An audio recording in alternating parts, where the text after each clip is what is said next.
Hola Alfredo, ¿cómo estamos? ¿Qué tal, Ricardo? Bueno, como decías en la presentación del programa, ha habido novedades en materia monetaria.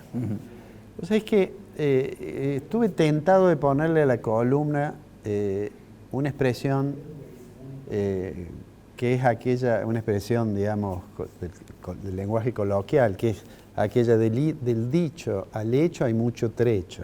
¿Por qué?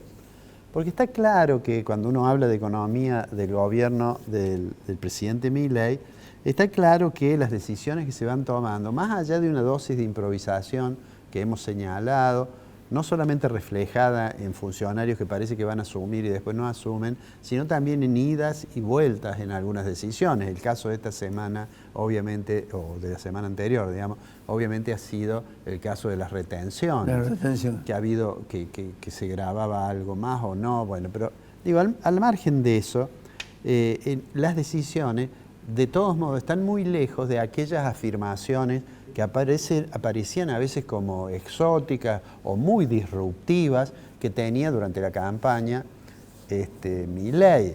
Teorema de Baglini. Y da la impresión de que el teorema de Baglini estuviese más vigente que nunca. En realidad, aquello de cierro el banco, suprimo, bueno, digamos, dolarización. todo eso se ha ido caminando hacia una cuestión un poco más, uno podría decir, ortodoxa en términos de ajuste, ¿no? Entonces, cuando analizábamos la semana pasada decíamos, para que las cosas funcionen tiene que haber mucha consistencia entre lo monetario, lo fiscal, lo cambiario y lo que ocurre a nivel político. La decisión de incorporar a la persona que vemos ahí es el nuevo presidente del Banco Central, Okay. que por estas horas está con mucho trabajo. Santiago Bausili, que es él, es además socio de Caputo, Caputo. lo cual lleva, digamos, todavía más lejos aquellas afirmaciones que a veces se hacen desde el campo ortodoxo respecto de la independencia del Banco Central. Está claro que eso parece bueno para decirlo, pero cuando se va a los hechos, en realidad Caputo quiere tener a alguien que responda a la misma mirada de él, en este caso, además a un socio en su consultora. Y te digo, está teniendo mucho trabajo, porque ¿qué ha hecho en lo monetario? Vos adelantabas recién. Se dijo, bueno, vamos a bajar la tasa a 110% para los plazos fijos, personas físicas hasta 30 millones. Bueno, ¿cuál es el efecto que puede tener eso? El efecto que puede tener eso es que haya personas que digan, bueno, no me conviene poner a plazo fijo. ¿Ah? Entonces, en realidad, lo que está diciendo el Banco Central es, usted como banco le tiene que pagar a la persona que le deje un plazo fijo el 110%.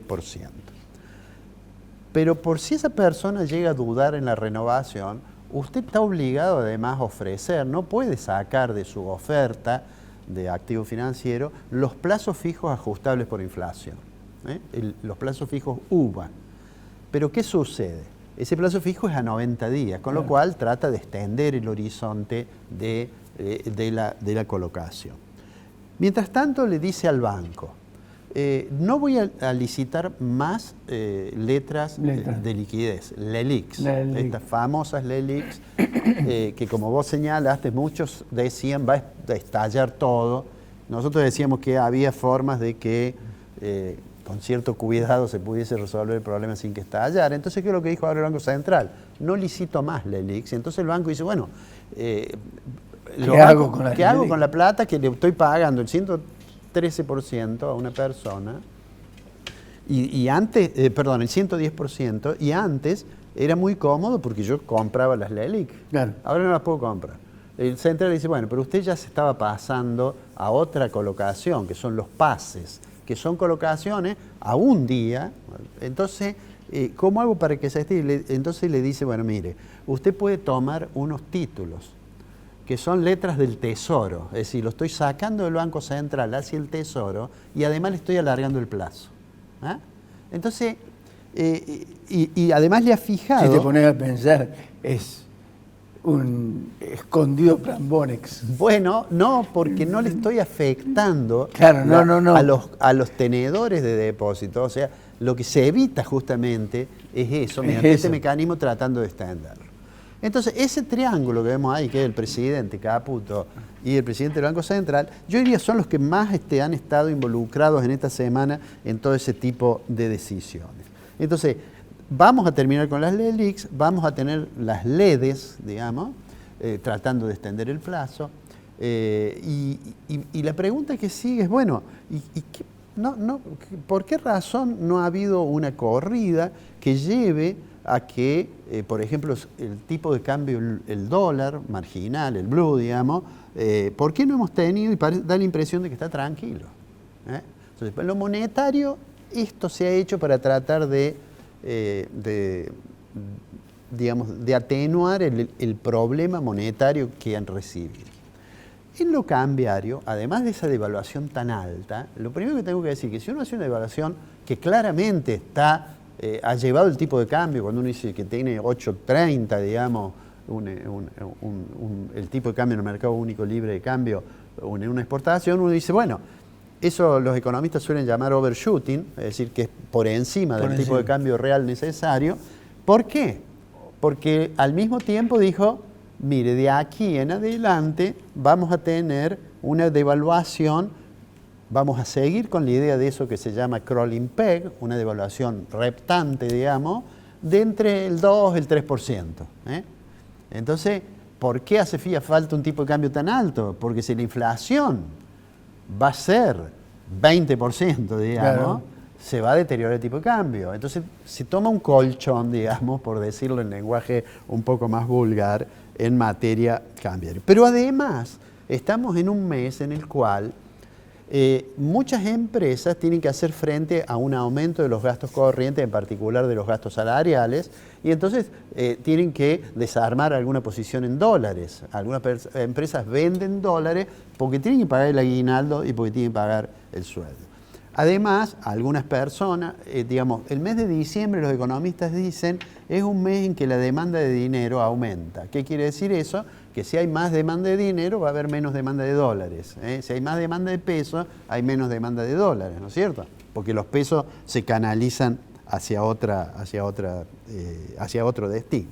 Ahora, entonces, el gobierno puede decir, bueno, esto que están haciendo en lo monetario lo van manejando.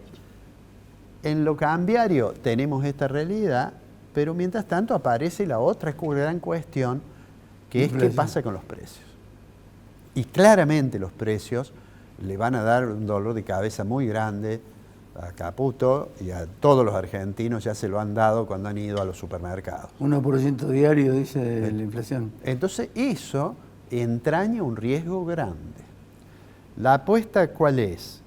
La apuesta es que una parte de los problemas, la misma inflación se los resuelve. Como vos decías, licuamos las LELIQ, le va resolviendo. Ahora, lo que pasa es que eso también impacta, y el gobierno por supuesto lo sabe, impacta sobre los ingresos de las personas.